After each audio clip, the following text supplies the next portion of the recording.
பார்த்துக்கலாம். நம்முடைய அந்தரங்கத்தை எல்லாம் அறிந்தும் அவர் சும்மா இருக்கிறார்னா புரிந்து கொள்ளுங்கள், உங்களை கர்த்தர் இழக்க விரும்பவில்லை. உங்க மேல தேவன் வைத்திருக்கிற திட்டம் அவமாய் போக அவர் விரும்பவில்லை.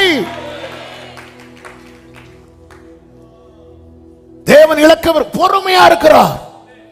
அந்த பிரதான பாவியாகி என் மேல் அவர் நீடிய பொறுமையா இருப்பதற்கு இரக்கம் பெற்றேன். எல்லார் மேலும் பொறுமையா இருக்கிறாரா? இல்லையே. ஒரு தப்பு பண்ணி அடி வாங்கி மரித்தவனும் இருக்கிறான், பல தப்பு பண்ணி அடி வாங்காம தப்பு வைக்கப்பட்டவனும் இருக்கிறான்.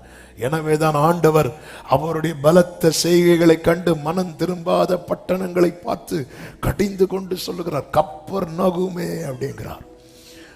நியாய தீர்ப்பு நாள்ல உனக்கு சோதோம் உனக்கு நேரிடுவதை பார்க்கிலும் சோதோம் கோமரா பட்டணங்களுக்கு நேரிடுவது ரொம்ப லெகுவா இருக்கும் அப்படின்ட்டார். அதுகிட்ட நான் பொறுமை காட்டல. ஒரு நாள் தான் டைம் கொடுத்தேன், ஒரே நாள் தான். அந்த ஒரு நாள்ல யார் யாருக்கு வெளியே போக முடியுமோ போய்க்கோ. ஒரு நாள் தான் டைம்.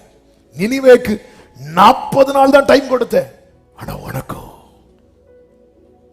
அந்த ஒரு இடத்துல சில காரியம் சடுதியாய் வரும். வந்ததுக்கு அப்புறம் ஒண்ணுமே பண்ண முடியாது. எனக்கு தெரிந்த ஒரு சகோதரர் ஆண்டவரை ஆராதித்து ஊழியமும் செய்து அதன் பிறகு துன்மார்க்கமாய் துணிந்து நடந்தார். ரொம்ப எக்ஸ்ட்ரீம் லெவலுக்கு போயாச்சு. பல முறை மரண கண்ணிகள் வந்தது. தப்பு வைக்கப்பட்டார். ஒன்று ரெண்டு அல்ல, பல முறை. ஆனாலும் துன்மார்க்கத்தை விடவில்லை. வெளியே தன்னை ஒரு பெரிய ஊழியக்காரனாகவும் அப்படியே காண்பித்துக் கொண்டால் அவருடைய துன்மார்க்கமும் எல்லாருக்கும் வெளிச்சமாய் தெரியல. முறை ஒரு நாள் வந்தது, திடீரென்று கொலாப்ஸ் ஆகி விழுந்துட்டார். 2 நாட்கள் மரண படுக்கையில போராடுறார். பரிதாபமான செயல் என்ன தெரியுமா? அவரால் வாயை திறந்து இயேசுவேன்னு கூட கூப்பிட முடியல, என்ன மன்னிச்சிருங்கன்னு சொல்ல முடியல, அறிக்கையே பண்ண முடியல.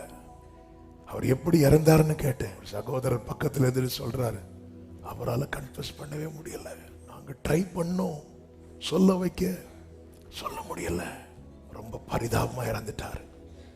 ஆமென். எத்தனை தருணம் ஆண்டவர் சொல்றார், நம்ம மேல எவ்வளவு நீடிய பொறுமையா இருக்கிறேன் தெரியுமா? இனி விசுவாசிக்கிறவர்களுக்கு அந்த நித்திய ஜீவனை குறித்து சொல்ல நான் உன்னை முன் குறித்திருக்கிறேன்.